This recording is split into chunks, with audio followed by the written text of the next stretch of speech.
Can't nurture and care for and make a connection with another person until you nurture and care for and make a connection within yourself.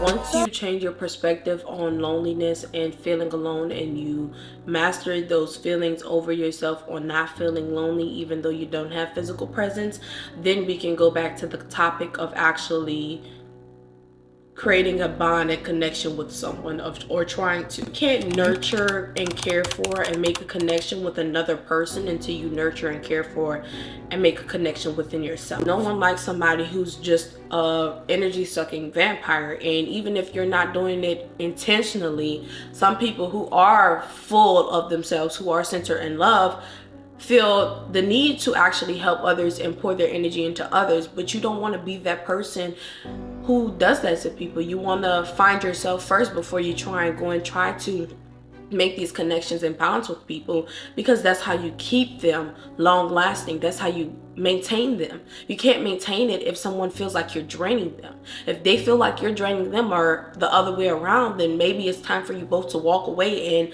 find other people, or find yourselves and then come back to each other, or find yourselves and then find other people like yourselves that you do have that connection with. It can go either way. Another thing, you have to realize that you will not be alone forever. I mean, you won't. Once you get past that thought, that will take you to a different level, because once you realize that, okay, I'm not going to be alone forever. This is just a moment. This is just a moment in existence, not even time, because time is not real unless you make it so, and we do.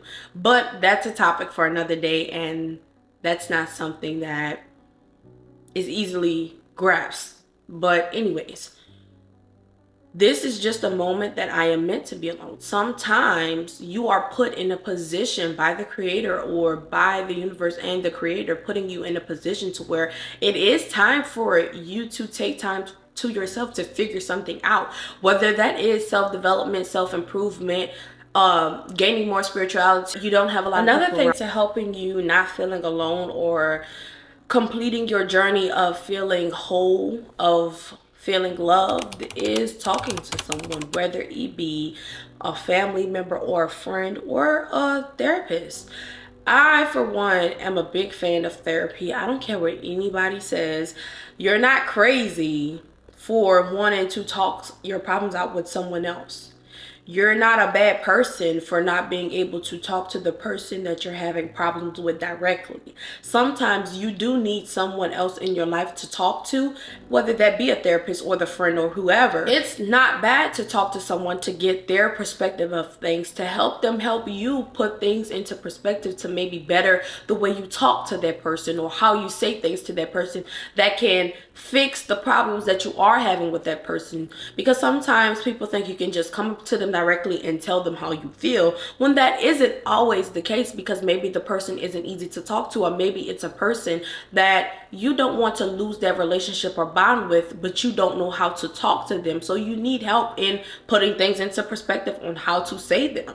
We all don't know how to word things sometimes, and then thus people taking what you're trying to say to them the wrong way. But if you put things into perspective and someone helps you say it the correct way and get your feelings and thoughts across in a manner that doesn't jeopardize the relationship, then of course you should use that method. Sometimes you may be able to see your wrongdoings, but there is times in every human being where you do not see the wrong in your doings. So therefore you need someone else there to be a mediator, to call you and your person out, or you on your bullshit, to put things into perspective, to knock down the walls that you are unable to see past because you're so blinded. There are times like that where you have your own opinions and thoughts about things, and thus you cannot see over the big ass brick wall standing in front of your face so that you can make progress. It is just a season that you're going through at this point in time, and you should make the best of it and use of it until you meet the people that are meant to be in your life, until it's time for you to make connections again. Being alone is not forever. Being alone is a season. And I think you shouldn't take it for granted. Use it for what it's used for. So keep striving to practice elevating self-development, self-improvement, basically. Keep practicing those things until you get it down packed to where it's not something you practice, it's something that you are, it's something that you do, it's a part of you. You're not alone. You don't feel lonely. You feel centered. You feel whole. You're able to make connections and still feel whole. You're able to stay to yourself and not have a connection with no one and still feel whole. You are you. You are one. Period. Keep going. Find you. Be you. Fuck what anybody else has to say or thinks. It's not about them. It's not about their opinions. It's not about their thoughts. It's about you. So I am not one to say and push my beliefs on others. It's not about others pushing their beliefs on you. It's about you listening to other people, taking what they're saying into consideration and deciding if that's for you or not. Period.